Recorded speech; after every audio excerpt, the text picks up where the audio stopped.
السلام علیکم، بسم اللہ الرحمن الرحیم۔ میرا بھائی 11ویں شریف میں جو اولیاء کرام کا طریقہ کار رہا ہے وہ تو ہوتا ہے کہ اگر شام کو ختم دلانا ہے مغرب کے بعد تو وہ پھر 10 تاریخ کو کرتے ہیں، کیونکہ اسلامی تاریخ جو ہے یہ سورج غروب ہوتے ہی چینج ہو جاتی ہے، یعنی دن 10 ہوتا ہے، جب سورج غروب ہو جائے تو 11 تاریخ شروع ہو جاتی ہے،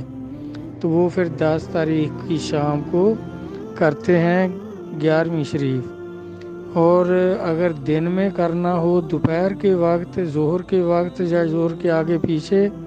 تو پھر وہ 11 تاریخ کو ہی کرتے ہیں 11ویں شریف۔ یہ تو ہے اولیاء کرام کا طریقہ، کیونکہ یہ فرض واجب وغیرہ نہیں ہے، تو اس لیے اگر کوئی مجبوری ہے تو پھر 11 کے بعد 12، 13، 14، 15، 16 جب بھی فرصت ہو، وہ آپ کی مجبوری ختم ہو تو بعد میں کر سکتے ہیں۔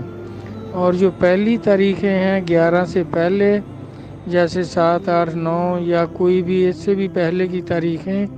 اس میں بزرگان دین نے منع کیا ہے، کیونکہ ان تاریخوں میں تو وہ بزرگ جن کا اپنے اصالِ ثواب کرنا ہے وہ زندہ تھے، حیات تھے، تو اس لیے ان کی جو اصالِ ثواب کرنا ہے ختم وغیرہ، تو وہ وصال کی تاریخ پر یا اس کے بعد کرنا صحیح ہے۔ اور اگر کوئی کسی کی مجبوری ہے پہلے کر لے بعد میں کر لے، عقیدت اور محبت کا اظہار ہے، جب بھی کر لے لیکن کرے صحیح، اس کو بالکل اجر ثواب ملتا رہے گا۔